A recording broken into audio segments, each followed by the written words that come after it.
In America, we're fortunate to have easy access to some of the safest treated water just by turning on a faucet. However, this is not the reality for millions of people around the world.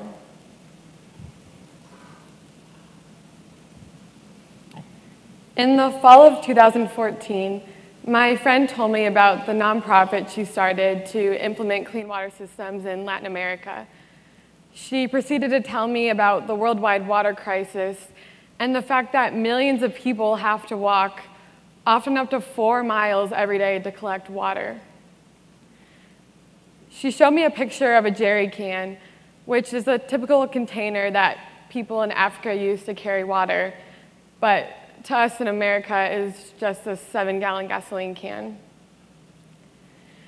My friend told me she had some jerry cans at her office, and I asked if I could borrow one to carry with me at school for a day. I figured if I was just then learning about the water crisis, then surely other people didn't know about it either. As soon as I got a jerry can, I woke up early to fill it up at a water fountain. My plan was to fill it all the way to the top because that's the reality for millions of people. I figured if a child could carry 40 pounds of water, then I could too. However, when I went to pick it up, I could barely even lift it. Tears sprung in my eyes, and I knew in that moment that I could either ignore the injustice I had just gotten a glimpse of, or I could do something about it.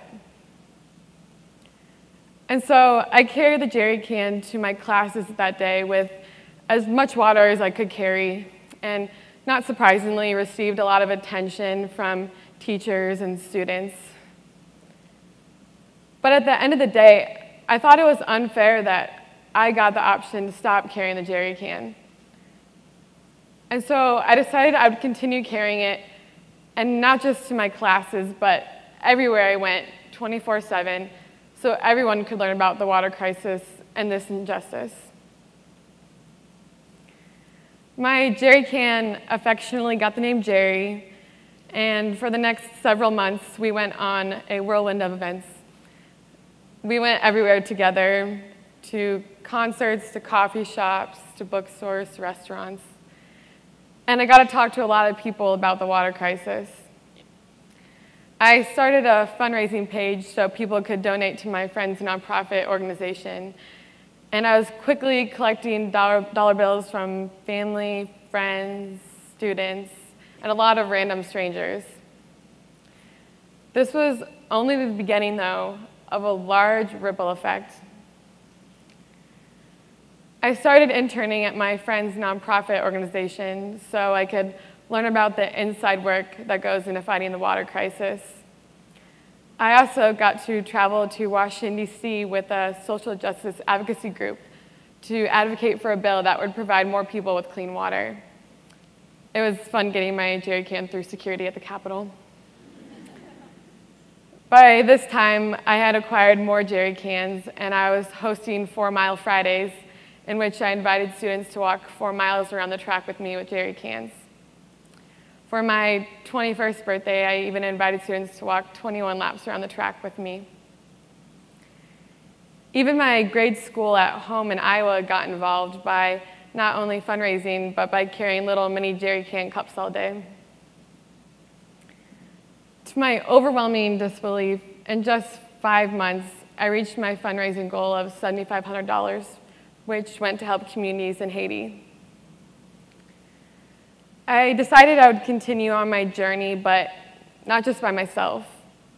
I formed a club called Billikens For Clean Water, whose goal is to educate about the water crisis, fundraise for clean water projects, and walk in solidarity with those without access to clean water. Last year, we had over 70 people sign up to carry jerry cans with me around campus. One girl even brought her jerry can on as her carry-on on an airplane, and the flight attendant had the whole plane donate to our cause. We raised an additional $2,500, which went to help communities in Belize. I was fortunate enough for the opportunity to travel to Belize to help deliver the water filters, and I got to experience the water crisis firsthand. Needless to say, a lot happened since day one of carrying my jerry can. Out of everything that happened, though, I'm most grateful for how the opportunity allowed me to truly find myself for the first time. Let me explain. When I first started carrying my jerry can, I was really self-conscious of all the stares and weird looks I'd get. I would break into a nervous sweat every time I had to go somewhere, and I would avoid going to places just so I wouldn't have to see anybody. But then I realized, as an advocate, I'm called to lead a life for something bigger than myself. I couldn't let my embarrassment become more important than the millions of people I was walking in solidarity with. I reached a moment of freedom that I hope you can all experience someday. It's a moment where you realize in your smallness how great you can be if you connect with other people.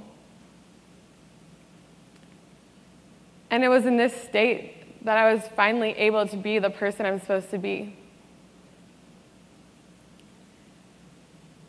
People would come up and ask me how long I was going to carry my jerry can for, and I would jokingly reply that I'd be walking down the aisle to get married someday with my jerry can in hand. It was a very difficult decision to make, but after 8 months, I decided to stop carrying my jerry can.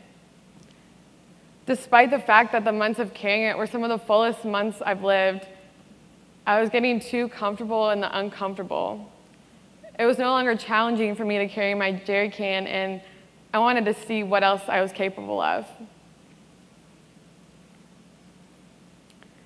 To finish off my experience, though, I spent 1 week waking up each morning and filling my jerry can with water and only using that water for the rest of the day for everything from drinking to bathing to cooking. And that experience truly taught me to be grateful for the abundant water that I have every day. When I was abroad in South Africa in 2014, I learned the word Ubuntu, which means I am because we are. It speaks to our humanness and how we're all connected as one. I don't think we're all called to lead large social movements or make drastic changes, but I think we are all called as humans to take small steps for greater change.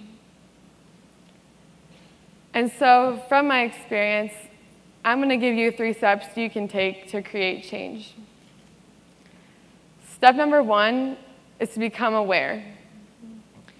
You can do this by reading the newspaper or watching the news, but I think the best way to do this is to talk to people. Join an organization or volunteer somewhere and ask people questions and get to know their stories. Step number 2 is to think of an idea and then do it. If you wait too long, you might lose the courage to do it. And you have to be willing to fail because that might happen, but it's a lot more courageous to try and fail than to not have tried. And step number 3 is to commit. If taking action were easy, then everyone would be doing it. There are going to be moments when you want to quit, but you have to remember the cause that you're helping that's so much bigger than yourself. If anything, I hope that my story has taught you the effects one small step can have. All I did was carry a jerry can to my classes one day, and now, a year and a half later, and I've helped fundraise over $10,000 for clean water projects, and I'm leading my club's first public health trip over spring break. I even got a tattoo of a jerry can on my shoulder as a constant reminder of the millions of people who have to walk to collect water every day. I challenge you to take a small step for something you believe in and see the kind of ripple effect you can create. I hope that you may realize in your smallness how great you can truly be. Thank you.